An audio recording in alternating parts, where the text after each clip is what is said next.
Assalamualaikum warahmatullahi wabarakatuh. Selamat datang di tutorial saya kembali. Pada kali ini akan saya jelaskan cara membuat soal dengan satu siswa dengan siswa yang lain soalnya berbeda. Ya, jadi kita akan membuat ulangan di psikologi, di mana ulangan ini nanti jika diakses oleh satu siswa dengan siswa yang lain soalnya berbeda. Ya, jadi seperti UNBK saja, walaupun di ruangan yang sama, tapi satu siswa dengan siswa yang lain itu soalnya berbeda.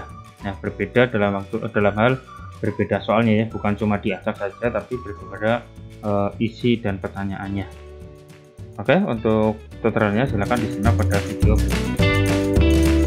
Klik subscribe untuk mendapatkan update video dari saya.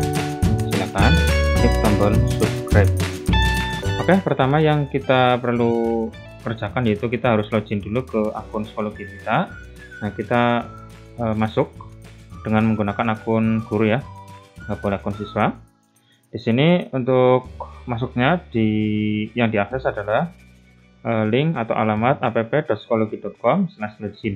Nah, jika di enter atau kita klik, maka akan muncul seperti ini, suruh memasukkan username dan password. Ya, silakan dimasukkan username dan password sebagai guru, lalu klik login.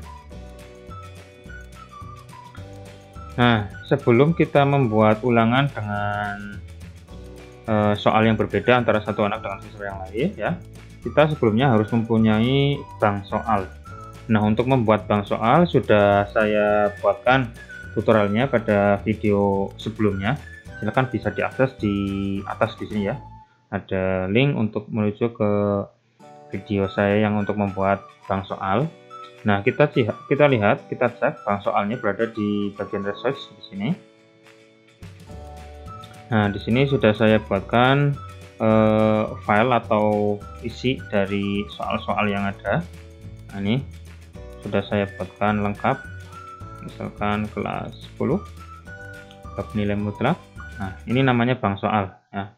Bank soal, jadi setiap subbab itu nanti ada beberapa soal.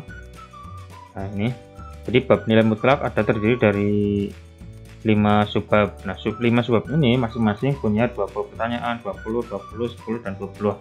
Sehingga nanti kalau dibuat ulangan harian dengan bab nilai mutlak ini misalkan diambil 10 soal, maka 10 soal itu bisa diambil dari subbab yang pertama, kedua, ketiga, dan keempat serta kelima. Itu ngambilnya tidak semuanya, tapi ngambil satu atau ngambil dua saja, sehingga nanti antara satu anak dengan anak yang lain nilainya atau soalnya berbeda. Nah, soalnya berbeda, misalkan dari subbab pertama 2, subbab kedua 2, dan seterusnya, sehingga 2 semua jumlahnya 10.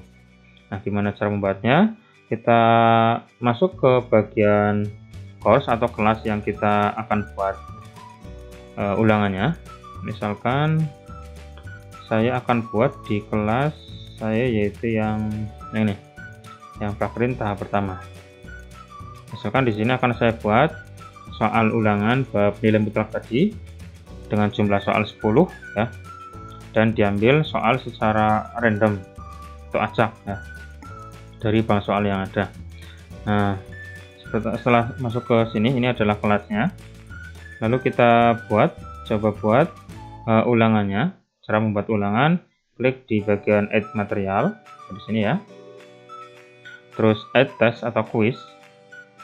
Ya, jadi kita akan membuat ulangan atau soal. Itu caranya di add material, terus add test atau quiz. Nah, di bagian nama kita namai dengan ulangan tentang bab apa. Kita taruh di sini ya. Misalkan ulangan harian bab nilai mutlak, misalkan ya, seperti ini. Terus due date atau paling lambat itu dikerjakan sampai tanggal berapa ya, jadi paling lambat pengerjaan silakan diisi saja, misalkan sampai tanggal 18 pukulnya 11.59 PM atau jam 12 malam ya. Untuk nilainya adalah 100, satuannya 100, kategorinya adalah tugas dulu, nggak apa-apa. Oke, komennya di disable saja, terus statistiknya di enable. Nah, ini adalah nama ulangannya, terus pelaksananya sampai tanggal 18 Agustus, kategorinya adalah tugas, terus create atau buat ya. Nah, ini ulangan bab nilai mutlak sudah selesai. Nah, sekarang kita buat soal-soalnya, kita upload dari bagian resource tadi yang bab nilai mutlak dari bank soal. Nah, caranya di add question, nah, terus pilih yang from question bank. Nah, question bank di sini berarti bank soal yang sudah ada, tadi ada sekitar 90 soal untuk bab nilai mutlak, saya ambil misalkan 10 saja. Nah, seperti ini. Nah, di sini ada dua pilihan antara individual question dan random question. Kalau misalkan individual question, berarti nanti kita pilih soal-soal yang mana yang mau keluar atau kita terbitkan untuk siswa.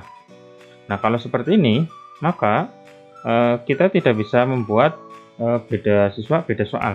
Jadi antara satu siswa dengan siswa yang lain soalnya sama persis, yang keluar juga sama persis, pertanyaan sama persis, sehingga nanti kemungkinan besar antara satu siswa dengan siswa yang lain bisa contek-mencontek ya, karena soalnya sama. Walaupun nanti bisa mungkin diakali dengan cara diacak ya, acak soalnya, tapi itu sebenarnya cuma ngacak soal saja, ganti nomor, tapi kan intinya sama. Intinya antara satu siswa dengan siswa yang lain semua soalnya sama, cuma diacak nomornya saja. Tapi kalau yang pilihan kedua, random question, jadi kita ngambil pertanyaan dari bank soal dan diambil secara random, jadi acak.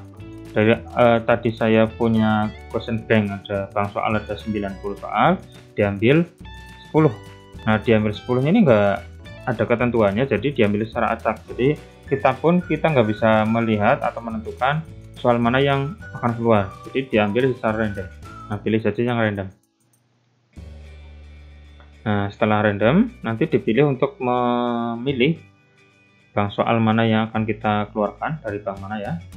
Soal misalkan jadi saya dari bab nilai mutlak. Nah, di sini ini ada 5 bank soal, kita pilih semuanya. Masing-masing ini ada 20, 40, 60, 70, 90 ya, ada 90 soal totalnya. Nah, 90 soal ini akan kita munculkan 10 saja. Nah, 10 ini diambil dari sub. Yang pertama adalah 2 soal ya. Terus untuk satu soalnya itu nilainya adalah 10.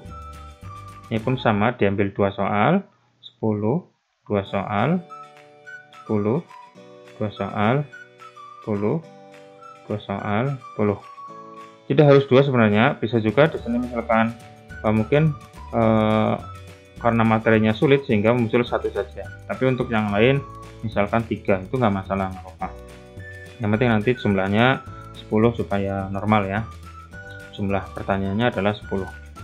Lalu kalau sudah dimasukkan semua, kita tinggal klik add question saja. Nah, setelah keluar seperti ini, maka nanti di bagian preview ya, nanti sekali preview dengan preview yang kedua pasti nanti jawabannya munculnya akan berbeda antara satu soal dengan soal yang lain. Nah, terus untuk settingannya silahkan di setting saja dulu. Bagian submission di enable, di siswa itu bisa mengerjakan.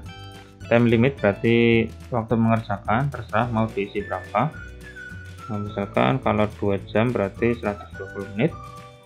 Terus kesempatan mengerjakan misalkan 2, nah, akan diambil higher score atau nilai yang tertinggi. Randomize sementara di 0 saja dulu, nggak apa-apa. Resumable yes, jadi bisa meneruskan walaupun nanti ditutup ya aplikasinya atau browsernya. View submission berarti ditampilkan hasil dari pengerjaan, jadi nomor 1 nomor 2 benar atau salah diisi di sini, ditampilkan. Lalu pilih save saja. Terus selanjutnya kita preview. Nah, preview di sini kita start time atau mulai.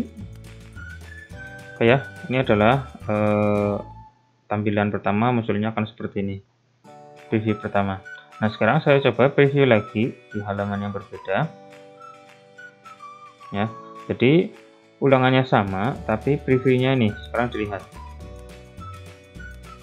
Nah, oke, ini sama kebetulan ya, ini 8 plus, ini juga sama. Tapi ini yang ini beda kan nih. Nah, udah. Jadi mungkin memang ada beberapa soal yang sama, tapi untuk soal-soal yang lain itu beda. Nah, ya, ini kan beda ini. Nah, ini beda.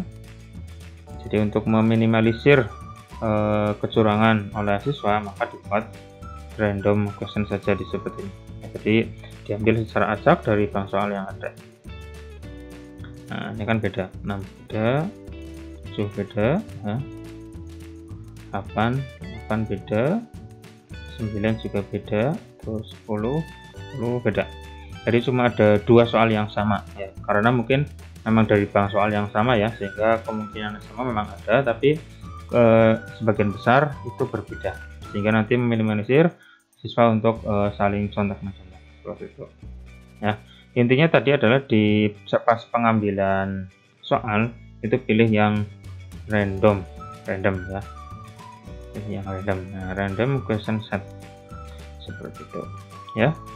Itu untuk tutorialnya, cukup sampai sini dulu. Silahkan dicoba dipraktekkan ya, semoga bermanfaat.